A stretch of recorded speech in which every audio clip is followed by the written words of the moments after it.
In a quiet, dusty village in southern Nigeria, a mother named Mama Grace carried the weight of the world on her shoulders. Her husband had died when their only son, Emmanuel, was just 6 years old. Life hadn't been kind to her, but she never stopped fighting for Emmanuel's future. She toiled on farms under the scorching sun, fetched water from distant wells, and sold vegetables at the roadside to keep him in school. Emmanuel was a bright young man.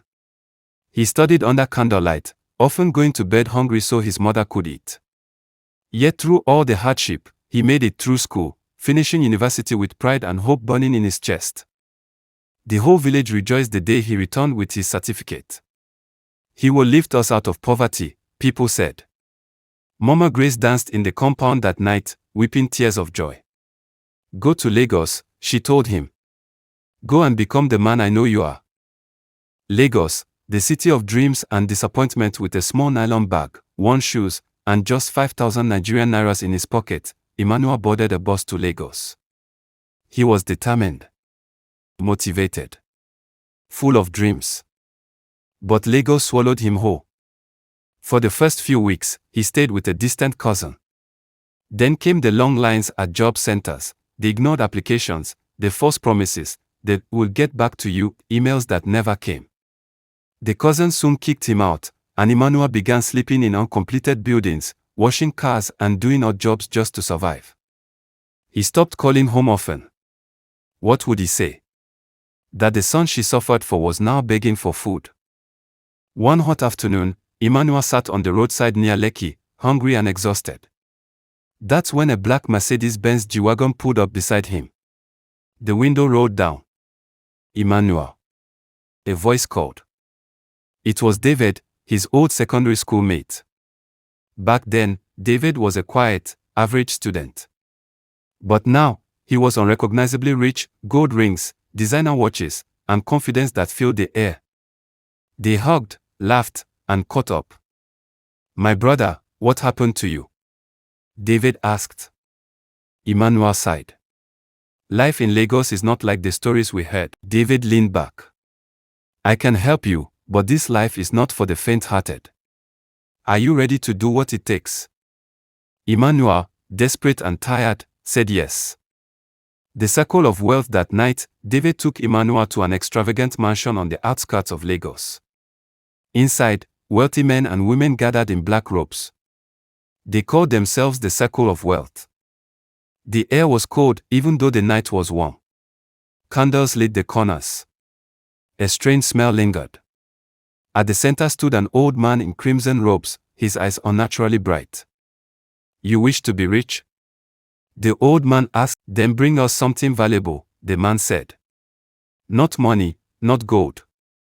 Bring us a soul, someone who truly loves you. Emmanuel froze. What do you mean? The man smiled darkly. Bring your mother. A choice between riches and love. Everything inside Emmanuel shattered. He remembered his mother's cracked hands, the night she gave him her last food, the way she prayed for him every morning. No, he whispered. Not my mother. I'll give you anything else. I'll give you my own life. Just not her. The old man's voice thundered. You speak as if you have a choice. If you refuse, you die. David pulled him aside. Think, Emmanuel. Your mother suffered so you could succeed. Let her suffering mean something. One life for millions in your account. Is that not fair? Emmanuel shook his head, tears flowing. She is the reason I'm standing here. I'd rather die with honor than live with that guilt. The circle dragged him to the altar. The ritual began. Candles flared. Strange chants filled the air. Emmanuel closed his eyes and whispered, God, if this is the end, let my death be enough. Divine intervention. Just as the blade was about to fall on his chest, the building trembled. Thunder cracked the sky, and a powerful wind blew through the mansion. The candles went out. Screams echoed. The circle members scattered like ants. The leader's voice cracked with fear. A blinding white light surrounded Emmanuel's body, and everything went dark. When he awoke, he was in a hospital bed. A kind nurse told him he had been found unconscious on the roadside near Mile 2. There were no cuts, no bruises, just exhaustion. He had been missing for 3 days. Home again with what little strength he had, Emmanuel returned to the village. His mother cried when she saw him, her hands shaking. He fell at her feet, sobbing. "I failed you, Mama. I almost lost my soul. But I couldn't do it. I couldn't trade your love for anything in this world." Mama Grace held him close. "My son, you did not fail. You passed the hardest test of life. You chose love. A new beginning." Word spread around the village. Emmanuel began teaching at a local school, mentoring young students. He didn't earn much, but he worked with pride. He slept with peace. His heart was clean. One day, a local businessman visited the school.